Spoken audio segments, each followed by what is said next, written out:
Hello everyone, welcome to the channel directions by Salim. इस video में हम जो है सेल साइकिल और सेल डिवीजन का यूनिट पढ़ेंगे एनसीईआरटी की बुक के हिसाब से। तो आप इस वीडियो को ध्यान से सुने, इम्पॉर्टेंट है।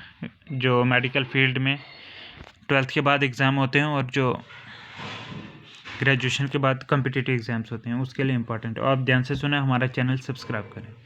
Let's begin. Cell cycle and cell division, ठीक है। क्या होता है ये कि the sequence of event by which a cell duplicates its genome, synthesizes cell content and eventually divides into two daughter cells is termed as cell cycle, ठीक है।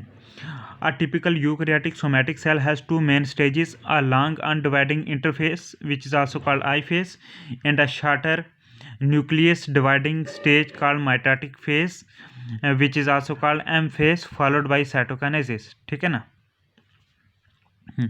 Interphase is metabolically active stage and is divided into first gap phase, means G1 phase, then synthesis phase S phase, and second gap phase G2 phase, ठीक है। पहले G1 S phase, then G2, then G1 phase, ठीक है। Gap first gap phase G1, ठीक है।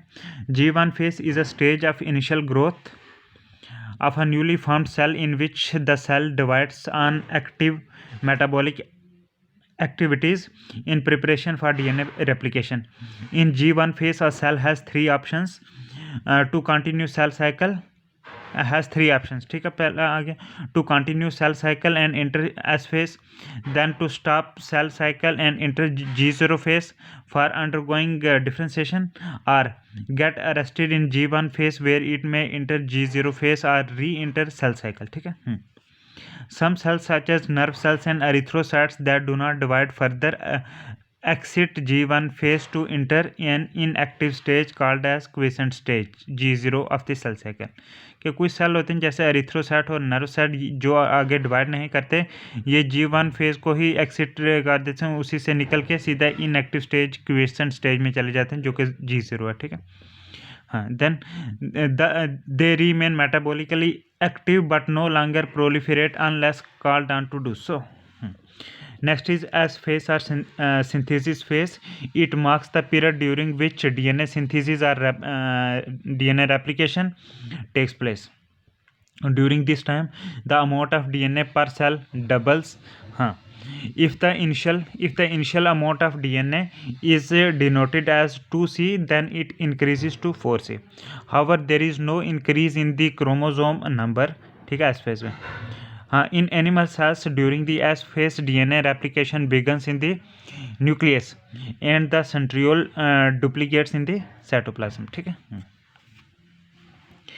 Next is G2 phase, ठीक है। G2 phase is the stage of further growth of the cell and its preparation for division. During this stage, synthesis of RNAs and protein continue G2 phase में, ठीक है। Then M phase, which is also called karyokinesis, ठीक है। M phase or karyokinesis is the phase of the cell division which may occur by mitosis or meiosis, ठीक है। M phase separates the products of chromosome replication and distributes the same equitably into two daughter cells, ठीक है। There is also distribution of cell organelles in cytoplasm.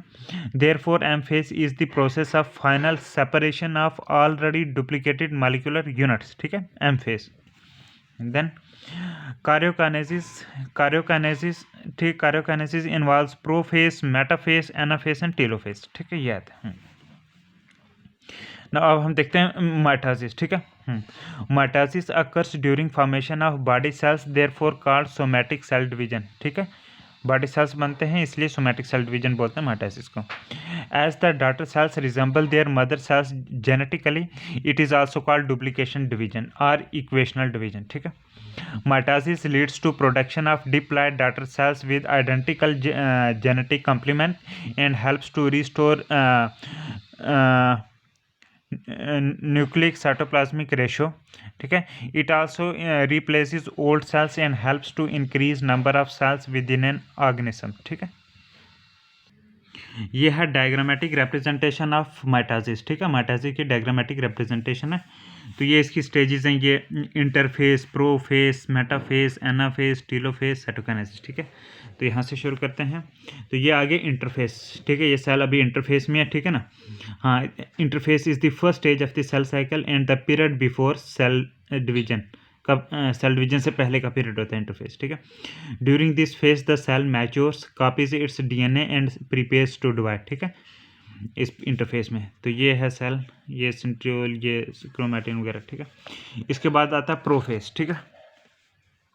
ये देखो changes कैसे हो रही हैं इसमें, ठीक है। प्रोफेस में क्या होता है कि the chromatin condenses and spindle fibres form at each side of the cell, ठीक है। The nuclear membrane breaks apart, nuclear membrane ये टूटना शुरू होगी, ठीक है। बाकी क्रोमैटिन कंडेंस होंगी और स्पिंडल फाइबर जो हैं हर साइड पे सेल के बनना शुरू हुई थोड़ी थोड़ी, ठीक है।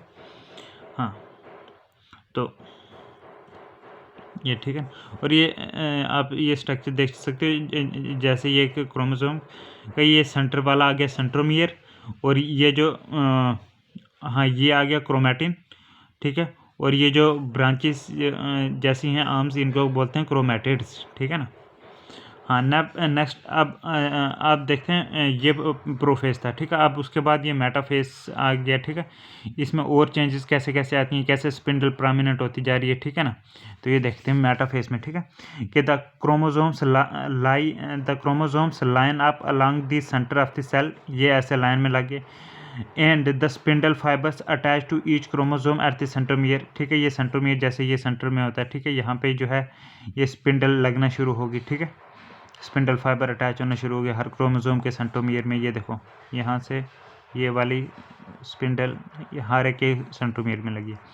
हाँ, best phase two count and study the number and morphology of chromosome कौन सी है, मेटाफेज, ये, ठीक है। इसी स्टेज में बेस्ट स्टेज है ये, अगर हम मतलब कि काउंट करना चाहें या स्टडी करना चाहें number and morphology of chromosome, तो मेटाफेज ये, ठीक है, साफ साफ सामने दिखता है कैसे लाइन में लगे हैं क्रोमोसोम।